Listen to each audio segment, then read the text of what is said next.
morning. Welcome, bienvenue, welcome one and all to another live stream. I'm very pleased to have in the virtual studio Sally Inkster, a fine brand you, and myself, of course, the many purple hats. We talk about branding, issues to do with personal branding, and today's topic is one inspired by Sally, which is called, what is the order of importance? Sally, explain what in intonation you mean by that. Okay, well, first of all, I'm going to talk about why I don't sound like me. She's been on the rads partying all night. Well, I'd like to say it was that, but no, it's a result of the cold, I think. But there we go. You have to talk to clients, you have to go out and you have to do these things. So you've got me not sounding like me. There are times when I prefer this voice, though, Anyway, order of importance. So it's not always importance, but it's the order where you get a baseline from. So when I work with a client, they sort of think I'm going to start off with what their name should be or what their business is all about. And that isn't where I start off at all. I don't even need to know what their business is for quite a while. The thing I start off with is them and who they are fundamentally. And then how do you do that? Because people think they understand themselves. But when I says, explain to me exactly what makes you tick, who you are, all your strengths and what your values are, they sort of go, and this is long gap why they start to think. And then they start to ramble because actually they haven't got any clarity about it. They live with themselves day to day, hour by hour, second by second, but they really don't have clarity on what makes them tick and why. I think that's possibly because a lot of business owners, a lot of business people are not very self-aware. They don't know how they come across. And as we both know, those early impressions are ones that really do stay. So absolutely they are. And self-awareness is about everything, because there's two parts to self-awareness. There's internal self-awareness, which is you yourself understanding who yourself is. And then external self-awareness, which is also understanding what other people perceive you to be. Yes. And they're both quite hard, really. Perception, as many marketers will tell you, is 8/10 of the truth. If you appear to be a duck and you quack and you walk in a duck-like stance, then people will assume you're a duck. So exactly. The way you present and the way in which you put over your ideas, concepts, and the way you interact with people is the mark of you. Absolutely it is. And people will often say, oh, it doesn't matter what I wear to go to this. It doesn't matter, what everybody will be wearing jeans and a scraggy T-shirt. What does it matter? It depends on circumstances, but that's what people will remember about you. I did a talk yesterday, and yes, most people were in jeans or, not overly dressed up, whereas I had a nice funky skirt on. And I feel good because that's who I did, but I was speaking. And they will all remember me, hopefully for what I said, but also when they hear my name, they'll say, oh, she was wearing that funky skirt that everybody loved. Right. I mean, dare I say it, I apply similar things to myself. It's not by mistake that I'm wearing a purple hat or wearing a silly bow tie or have a purple background. It's kind of part of the brand. But more importantly, when I turn up at a place wearing my hat, after a while, people associate, don't they? So exactly. Yeah. And you want them to associate with a good thing, a memorable thing, and something that is on brand and represents you. Because otherwise they'll pick up that she had shoes that the heel had fallen off or scraped, or, they remember things that you don't particularly want them to remember. So brand is all about choosing what you want other people to remember about you, not leaving it to the default of their observation. It's amazing how silly little things like that can modify how people assume you live your life. Yeah. If you turn up in a half decent suit with the soles falling off of the shoes, or you turn up and you look like your shirt's unironed, and you just haven't really paid any care or attention to it, or dare I say it, that your face isn't tidy. I know I wear a beard, but that, or whatever it is, Yeah. there is a natural assumption to assume that's how you live your life, and by logical Yes, extension, that's how you deal with your clients. it is. And for me, that self-awareness starts really doing the internal bit. Once you've worked out who you are, then you can define how you want to show that. And so you can't start with how other people perceive you. You have to start inside you, and that's what I do. So one of the first things I do with people is get an idea in various different ways about their personality. So we do some personality tests, that sort of thing. Not because they're the be all and end all of anything, because they're not. But they do give you insights, especially if you do 2 or 3 different ones. I always start off with the Myers-Briggs, which was post-war. 2 ladies started off. But it doesn't matter what age you are, how many times you do that test, you always come out the same as you did the first time. So for me, it's actually a very reliable test. And there are lots of other really funky ones around there. You can do personality tests based on what sort of animal you are. And, it's fun finding out about yourself. And then you can take all those things you discover and pick the bits that work for you. That's great because it is part of you. Do you use disc? Is that a thing that you use? Yeah, I don't use disc, but I know lots of people who do disc. But I do colours, but I don't do it from disc. I do it in a different way, but I do use colours because, as you know, I love colours and I think they are incredibly important. So from disc, I'm a yellow, very much a yellow with a bit of red. I'm red with a bit of blue. Oh, right. I don't really have much blue, I have to say. Yeah, sort of a bit lacking, but I work having a bit of blue, but I am yellow. So we'd probably get on very well if we sat and chatted for a time then, Gareth.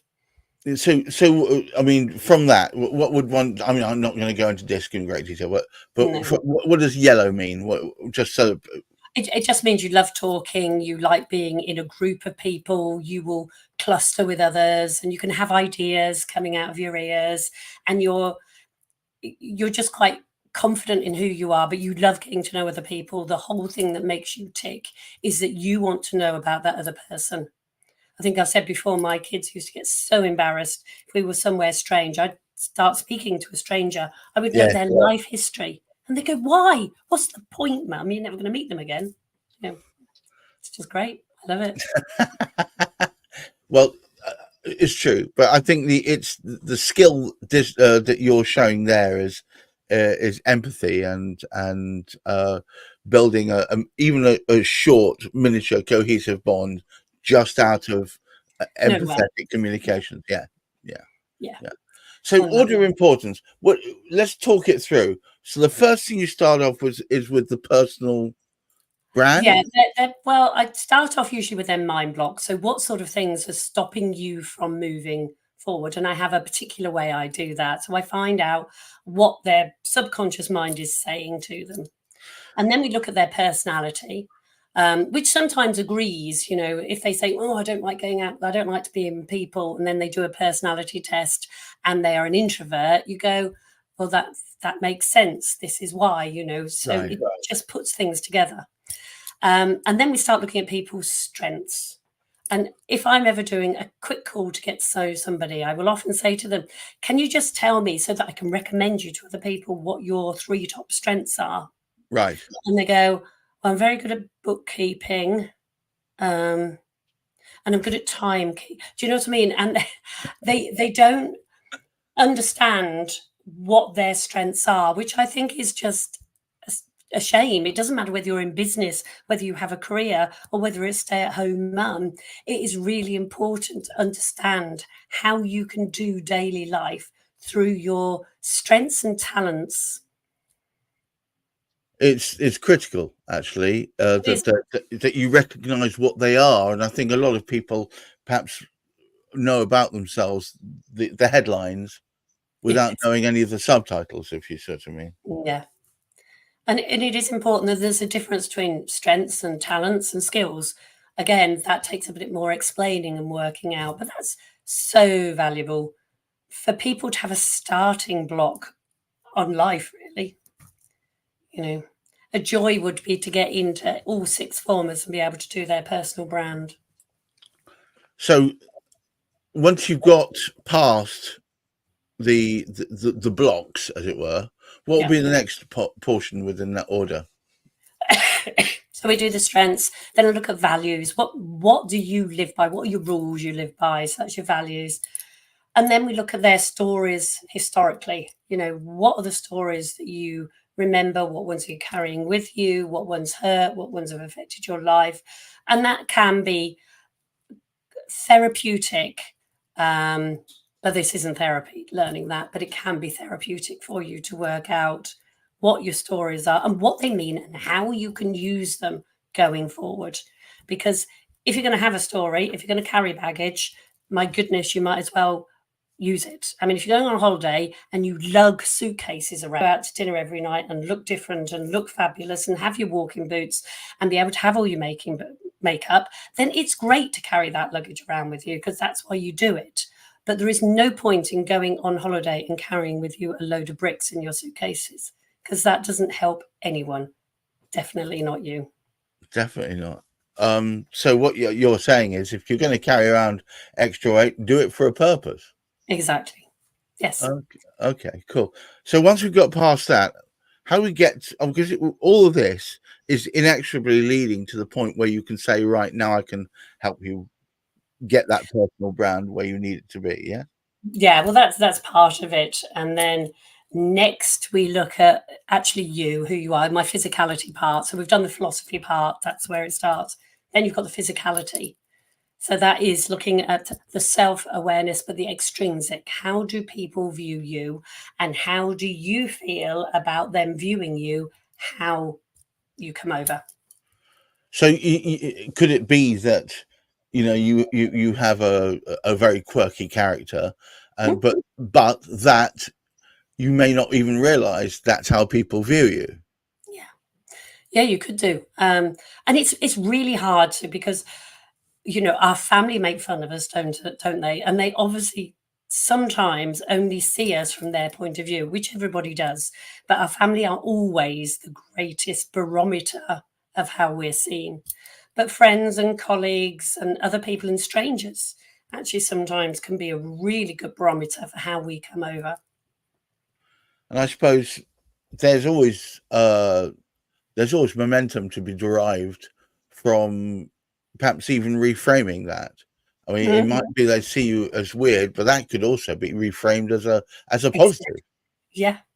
Absolutely. And it's looking to the deeper reasons. So I have a thing where you ask people, and your mother will probably say, or your sister will say, oh, you're a really good cook. Okay. Well, is that a strength? Well, yeah, it's great that you're a really good cook, but why are you a good cook?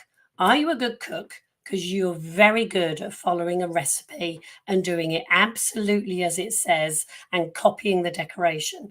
Or are you a good cook because you can make it up and throw what you think might work and it just comes out?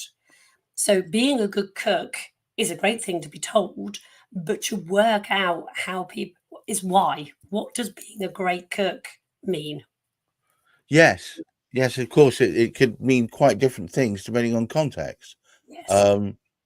Yeah, I'm personally, I admire people who have enough understanding of how ingredients work together. And this, by the way, can be applied to cooking, or it could be applied to branding, frankly. Have enough Yes. understanding of how ingredients go together that they can, in abstract, say, all right, well, you're trying to put this element across. Well, if we add this and this and this and put them together, it will create that feeling, that taste, that flavor, whatever it is you're going for. Yeah, absolutely. Because always when I finish doing a personal brand for somebody, we talk about making their cake, and that Oh, well, is there the you go. beautiful thing that you have at the end. And how do you do that? And this is a whole process to get to make your brand like the best cake you've ever made. Thank you guys for bearing with us as we work through this. Our mission, I guess, over time is to flesh out and create a more 360 view of what Sally Inkster's process is, and then of course where you could potentially fit within it.